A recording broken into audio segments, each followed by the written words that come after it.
Amigos, bienvenidos a esta nueva aventura. Hoy vamos a recorrer a los alrededores de aquí de Krill, del pueblo mágico. Así que acompáñenme, espero que disfruten los paisajes que veremos más adelante.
Bien, mi gente, pues seguimos en este recorrido visitando por diferentes comunidades, rancherías y más.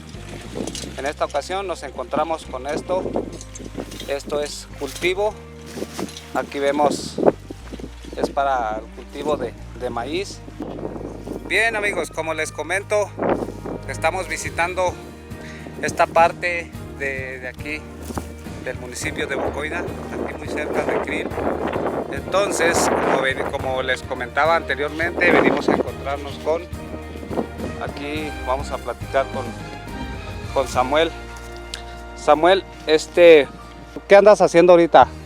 Ahorita yo pasando aquí quitando la hierba a estos. Estaba viendo aquí por qué salió más allá arriba y aquí está más chico el maíz. ¿Qué es lo que pasa ahí? Porque aquí le quitaron más primero la hierba, lo cultivaron más primero y pues aquí lo dejaron así. Entonces esto quedó chaparrito porque la hierba no lo dejó crecer. Lo dejó crecer. Ándale. Muy bien, pues miren, interesante, ¿no? No me la sabía, pues yo pensé que era porque a lo mejor la tierra estaba más mala.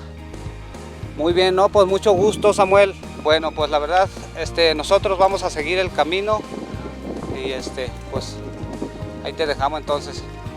Dale, muchas gracias,